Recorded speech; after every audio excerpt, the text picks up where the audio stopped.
When it comes to my kids, everyone knows Miss Harris will be there. I've learned, and because I've had to learn and I've had to advocate and I had to file complaints and sit in meetings and protest about things and petition this, I'm learning. I have tried it all. I can send an email, I can send a text, and I will get a response from Children's Law Center. So I keep them on speed dial, just like I do with my kids' doctors. Good evening and welcome.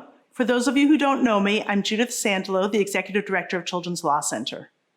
Watching Ms. Harris, you can understand why I feel so privileged to work every day with amazing DC families like hers. I'm reminded that kids like Ms. Harris's are the reason we're here tonight and the reason Children's Law Center began this work 25 years ago.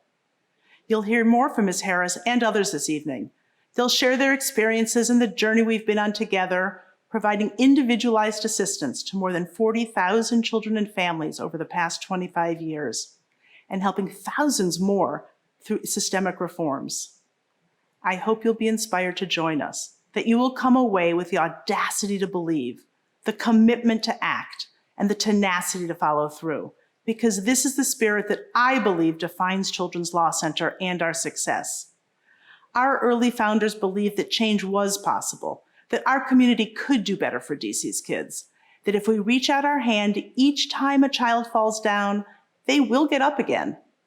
Do you remember what it was like 25 years ago?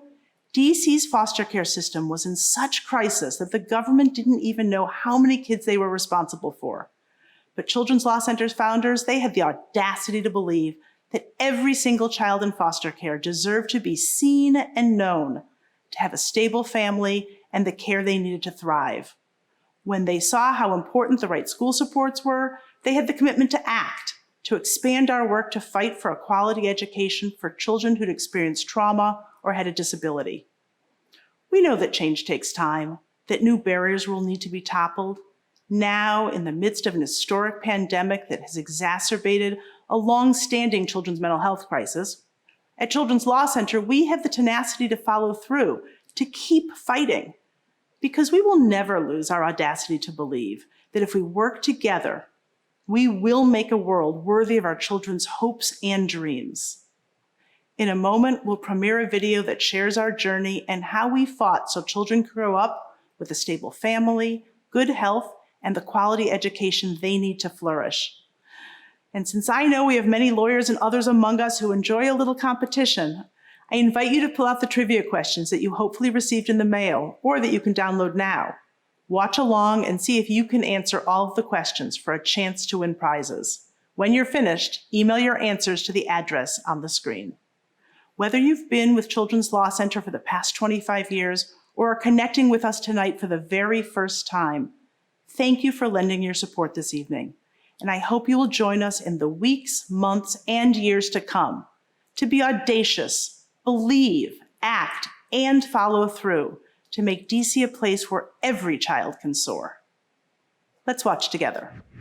Children's Law Center believes every child deserves to have a stable family, good health, a quality education, and to live in a world in which racism, trauma, and poverty are eliminated as barriers to success.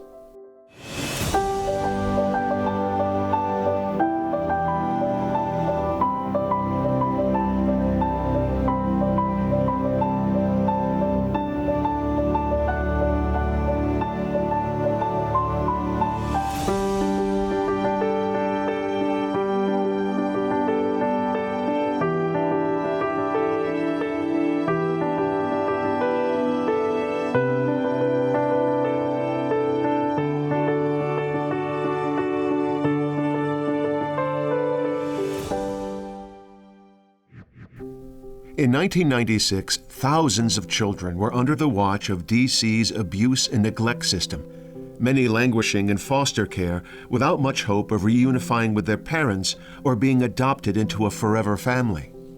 Children's Law Center start was inspired by one such child, Henrietta, who came into foster care because she had been trafficked from another country and became pregnant by a man to whom she was sold. The D.C. government wanted to turn her over to federal authorities to be deported. Her lawyer argued that as a child growing up in D.C. when she was abused, she deserved protection and support. When he couldn't find an organization focused on the comprehensive needs of children, Henrietta's lawyer joined with 2 other lawyers to create Children's Law Center. Although Children's Law Center grew in those first few years, from 3 to 6 to 9 lawyers, it was clear that our impact was limited by our scarce resources. DC's foster care system was in crisis. Then, a toddler died while in care. That story caught the attention of Louisiana Senator Mary Landrieu, another leader with a commitment to make a safer future for DC kids. I was always interested in the issue of foster care and adoption, even since I was a young child. So when I got to the Senate, I had committed earlier in my career as an elected official to do everything I could to help children in foster care. But there was a particularly horrible and tragic death of a child, Breonna Blackman, here in the district. I was shocked to find out in a city of about, 500,000, people at the time. It's grown since then, but there were over 5,000 children somewhere in the system. There were over 1,000 children waiting to be adopted. It was a high turnover rate of social workers, no family court system. Cases continued and continued without the proper representation.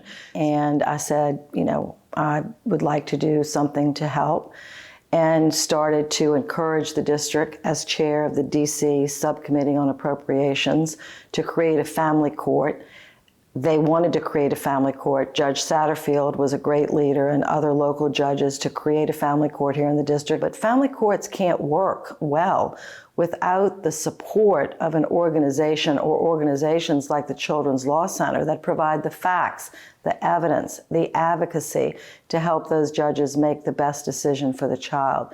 Children's Law Center had been created right along that time, and I was able to earmark, at the time we could earmark several $1 million to the courts, the family court. They went out for bid. They selected the Children's Law Center. I wish every community in the country could have a Children's Law Center. It's a model for the nation. I mean, there's so many things that have to do with minimizing the trauma to a child and maximizing their safety and their security and giving them an opportunity to really thrive.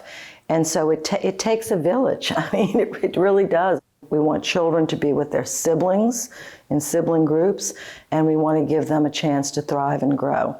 And that's what the Children's Law Center does, and they do it beautifully. And I have watched with great pride and joy to see the progress that's been made over these last 25 years. Today, Children's Law Center represents more than half of DC's children in foster care, often working to keep children with their parents. And because grandparents, relatives, and foster parents are an important source of love and stability for DC kids when a parent can't care for their child, Children's Law Center also expanded to help relatives and foster parents who want to give children a permanent home through adoption, custody, or guardianship. We've grown from a staff of 3 lawyers to nearly 100 lawyers, social workers, investigators, and other professionals. Together with our many pro bono partners, Children's Law Center has reached more than 40,000 children and families since we first opened our doors, and we've changed the future for hundreds of thousands more by advocating for citywide solutions.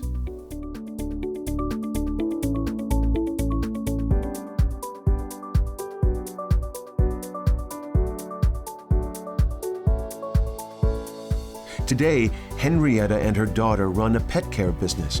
Her daughter is in college and planning to pursue an MBA.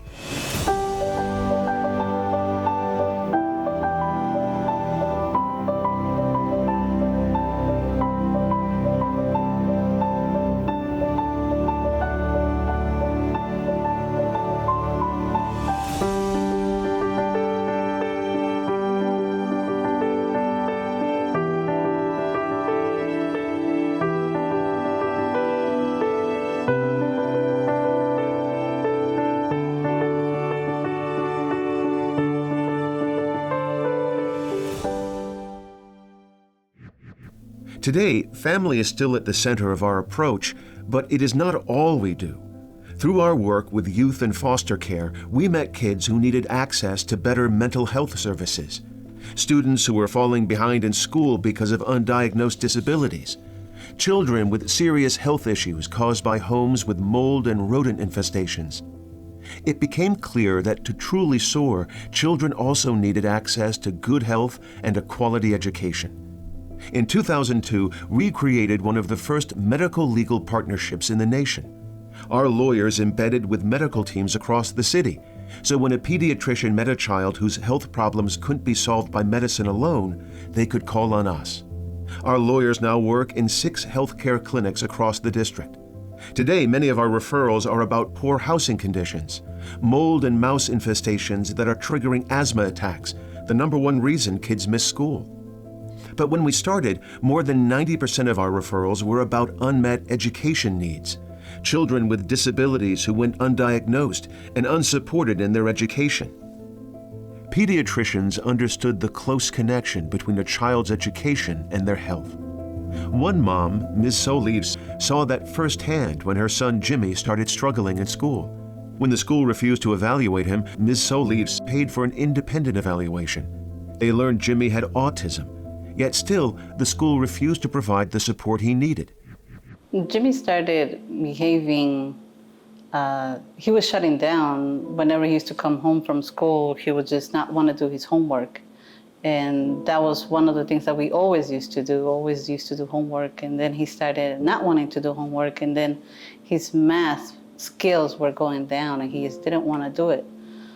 So I was asking him what's wrong, and he wouldn't tell me anything. I asked his teacher, and she just said that he just wouldn't do his work.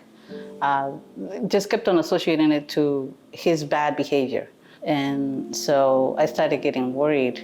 One time he came home and he had a ruler mark, and I asked him, I said, what happened? And he said that his teacher hit him.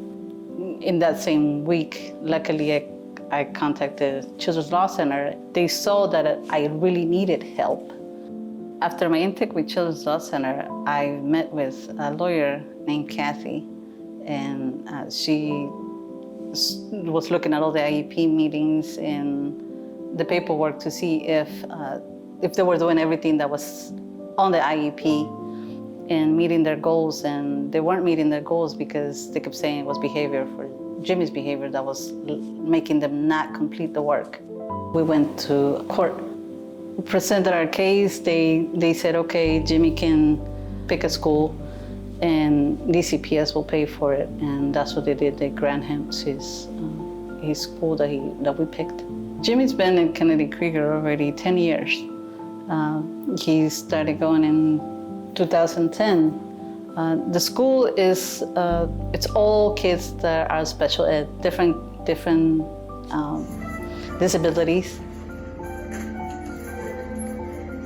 I played the piano and the drums.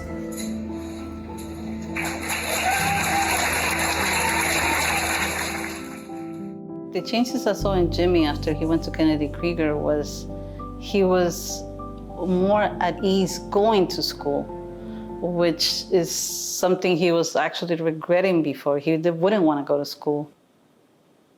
I like to draw stuff. I'm a good drawer because I'm an artist.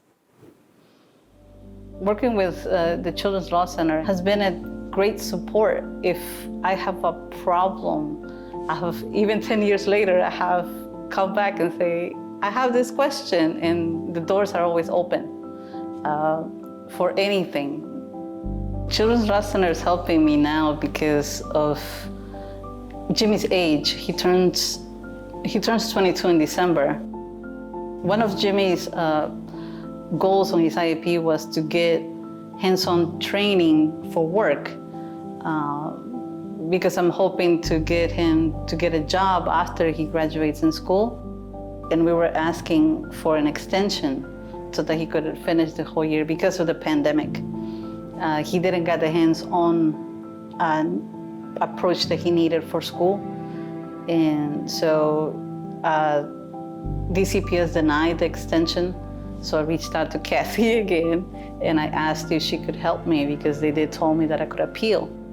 As Jimmy's mom, seeing the changes in him have been very reassuring that I'm doing the right thing for him and that he is okay and that he's growing up in a good environment that's actually feeding him knowledge and confidence.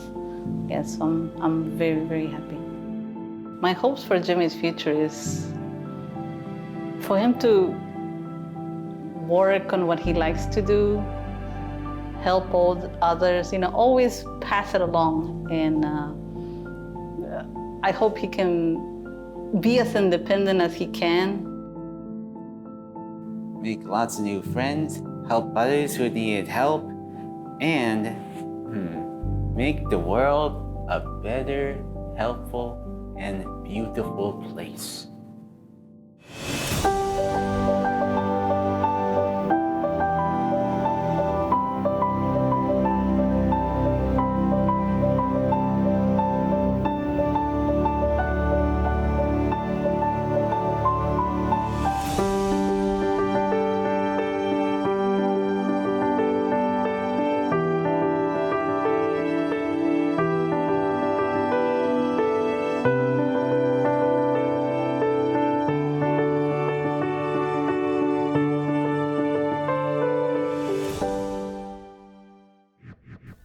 For every Jimmy who came to Children's Law Center, we knew there were hundreds, if not thousands more children who weren't getting the support they needed.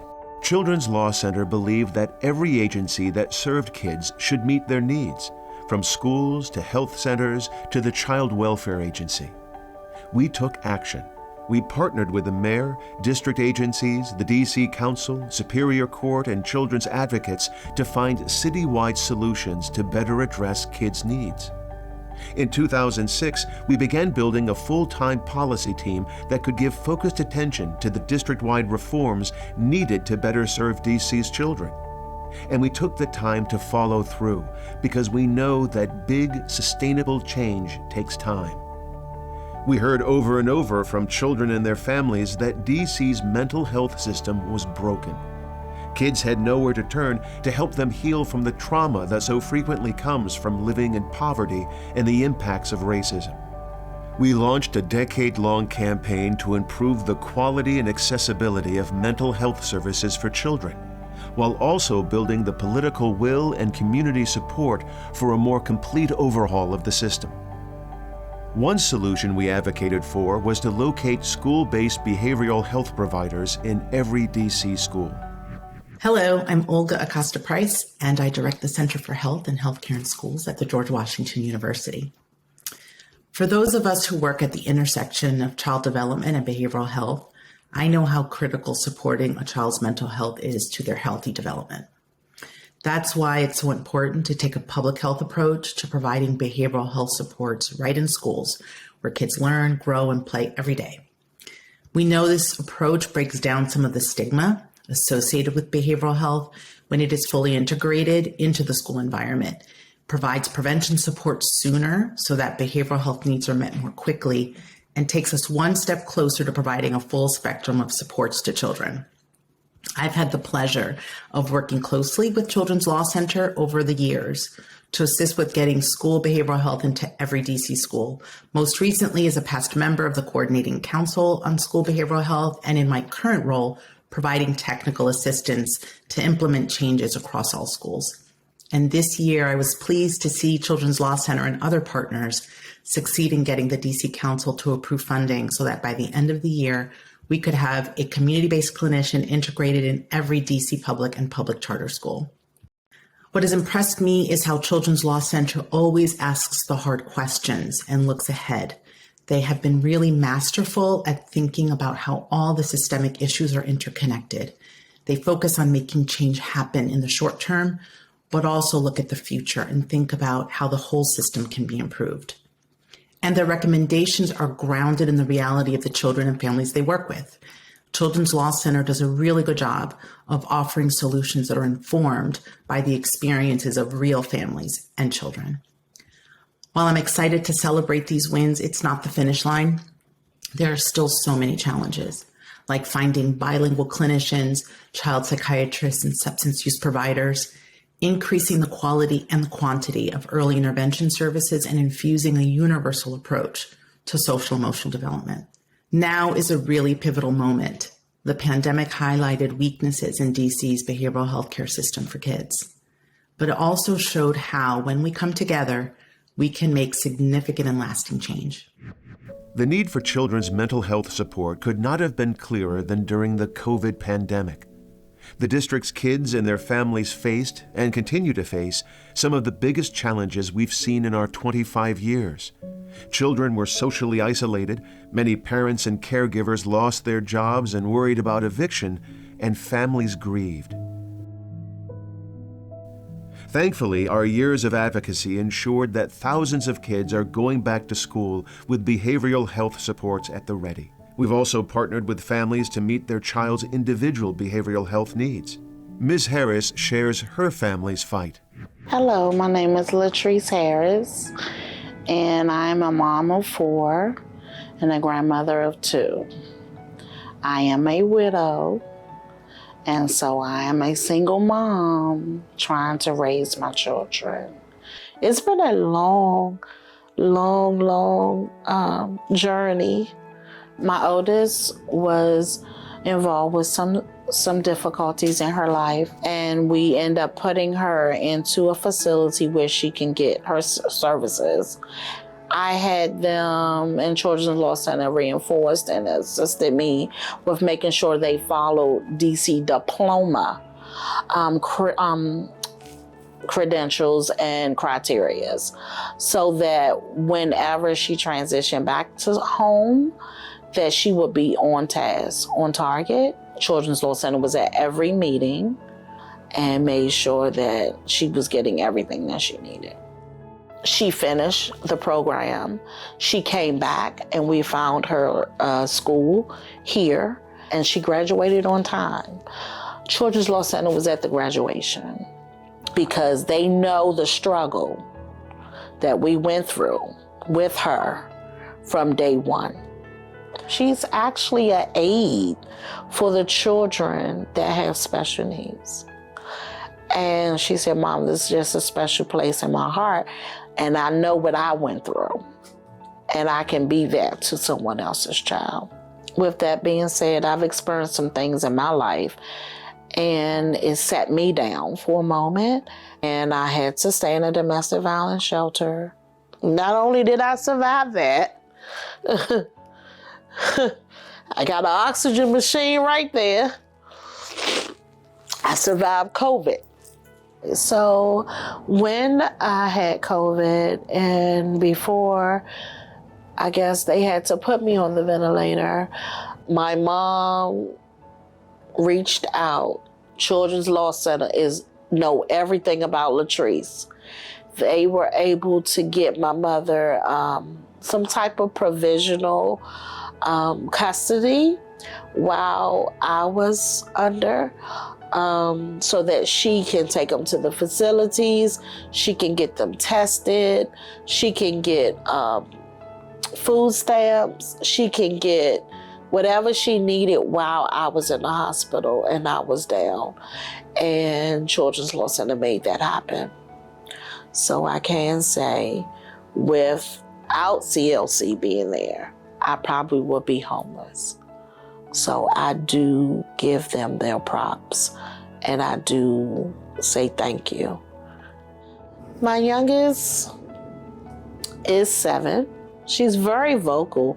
She's going to tell you exactly what's going on. She loves books, reading. She loves houses and everything. She as well dealt with some trauma. She went through what I went through. As far as being here, someone stalking us, always looking over your shoulder, so she has that on her.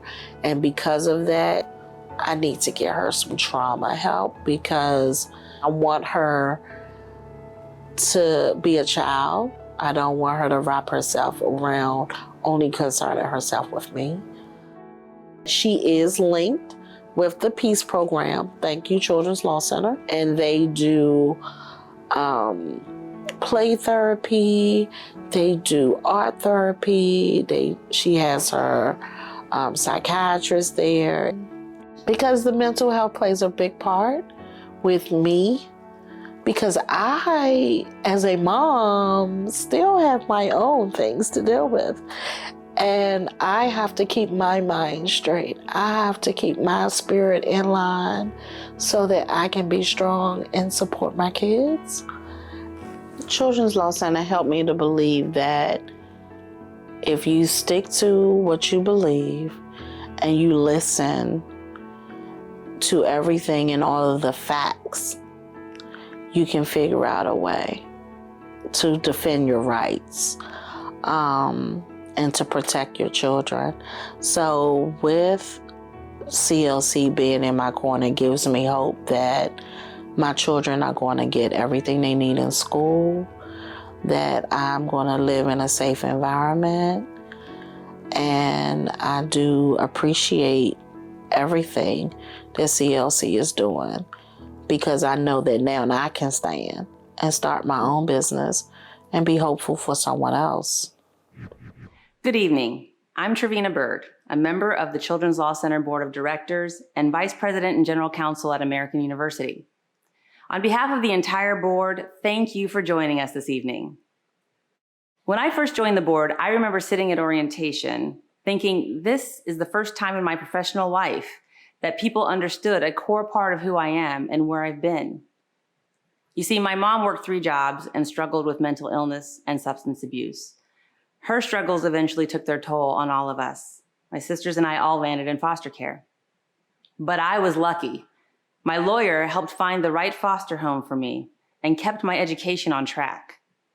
That was the first time I met a lawyer, and it's what inspired me to go to law school.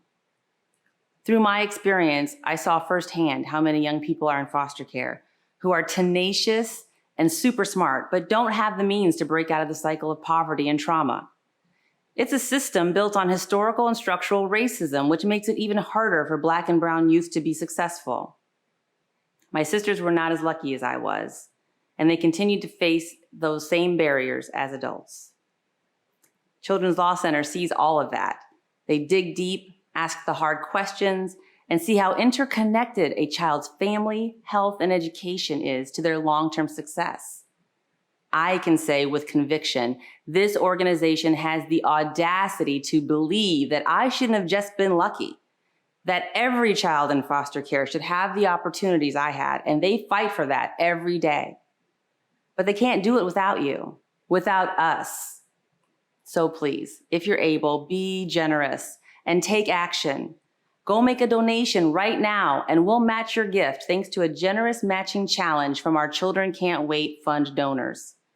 All gifts made through October 31st will be matched dollar for dollar, and anyone who joins me and makes a new Kite Club level gift of $1,500 or more will have their gift matched 2-to-1.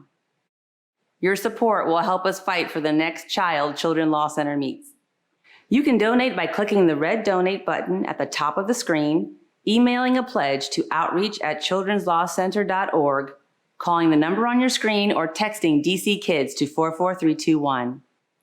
While you make your gifts, I just want to say thank you on behalf of the board and on behalf of the district's families. There are so many children and families like the ones you've heard from tonight.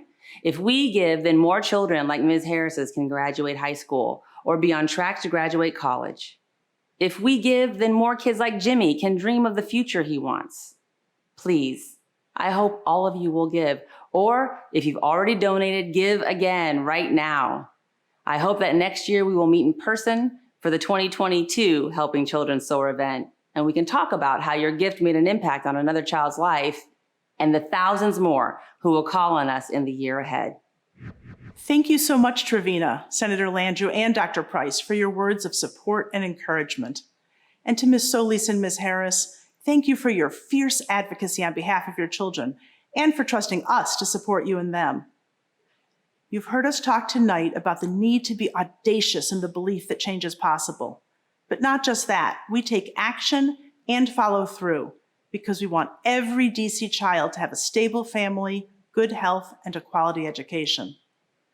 I can't close this evening without thanking my colleagues at Children's Law Center, both past and present, for turning this belief into action over the past 25 years. Your tenacity changed the lives of 40,000 children and their families and impacted hundreds of thousands more through citywide solutions. To my former colleagues who've used the training and experience they gained at Children's Law Center to fight for DC kids by becoming judges, law professors, and leaders at other local organizations, and to those who have taken to the national stage to create change for kids across the country. To our current team, you adapted to meet the needs of DC kids during this tumultuous time. So many kids and families had a trusted advocate by their side to support them during this crisis because of you. And to our supporters, we couldn't have accomplished all of this without you. You've supported us as we've grown. You've been our ambassadors and our champions. You've celebrated our victories and helped us overcome challenges. I can't bring you to every high school graduation. I can't share videos every time a child learns to walk or talk, but I hope you know that your support does make each milestone possible. Thank you all for being audacious in your belief in DC's children and in your commitment to Children's Law Center.